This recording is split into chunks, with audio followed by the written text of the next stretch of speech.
भारत को एक वैश्विक ज्ञान महाशक्ति बनाने के लिए जिस क्रांतिकारी बदलाव की जरूरत थी, वह बदलाव आया है हमारी नई राष्ट्रीय शिक्षा नीति 2020 के रूप में। मोदी सरकार के जब 11 बेमिसाल सालों की बात होगी, तब शिक्षा के क्षेत्र में हुए क्रांतिकारी बदलाव इसका अहम हिस्सा होंगे।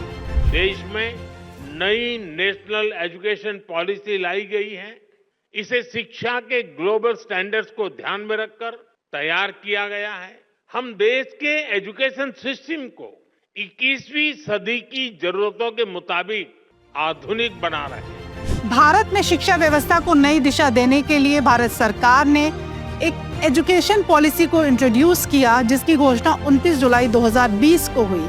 यह नीति 34 साल बाद आई है, जिसका उद्देश्य भारतीय शिक्षा प्रणाली में समग्र, गुणवत्तापूर्ण और समतापूर्ण बदलाव को लाना है। NEP 2020 शिक्षा को केवल डिग्री तक सीमित न रखकर छात्रों की क्रिएटिविटी, उनकी आलोचनात्मक सोच, जीवन कौशल, उनके व्यावसायिक कौशल के विकास पर ध्यान केंद्रित करती है। आइए जानते हैं कि आखिर नई एजुकेशन पॉलिसी लाने की जरूरत पड़ी क्यों, इसका क्या उद्देश्य था और इसकी विशेषताएं क्या हैं। सभी तक शिक्षा पहुंचे नीति 2030 तक प्री स्कूल से लेकर माध्यमिक स्तर तक स्कूली शिक्षा में 100% GER हासिल करने का लक्ष्य रखती है। इसका अर्थ है कि लगभग 2 करोड़ स्कूल न जाने वाले बच्चे, उनको भी मुख्य धारा में लाया जाएगा। नई शैक्षणिक संरचना के अनुसार 5+3+3+4 के हिसाब से इस प्रारूप को बदला गया है, जिसमें प्रारंभिक शिक्षा से लेकर उच्च शिक्षा तक के सभी स्तर शामिल हैं, जहां छात्र अपनी नींव मजबूत करने में 5 साल, प्रारंभिक चरण में 3 साल, मध्य चरण में 3 साल और शेष 4 साल माध्यमिक चरण में बिताएंगे। 10+2 की संरचना स्कूली शिक्षा प्रणाली का एक प्रमुख आधार है। ये एक कठोर प्रणाली भी है, जिसका दृष्टिकोण परीक्षा केंद्रित और पाठ्यक्रम उन्मुख है। हालांकि छात्रों की आयु और विभिन्न स्तरों के अनुसार शैक्षणिक संरचना में बड़े बदलाव होंगे। मल्टी सब्जेक्ट्स की एजुकेशन को बढ़ावा देना है। कक्षा 6 से ही जॉब ओरिएंटेड एजुकेशन की शुरुआत की गई है, चाहे वो कोडिंग हो, क्राफ्टमैनशिप हो, संगीत हो या कोई अन्य कौशल। इस नीति में भारतीय भाषाओं को प्राथमिकता दी गई है। तकनीक के उपयोग को भी प्रमोट किया गया है। इसमें एक और बहुत बड़ा बदलाव हुआ है कि शिक्षा अब मातृभाषा में भी दी जा सकती है। इससे गांव के बच्चों को भी बराबरी का अवसर मिलेगा।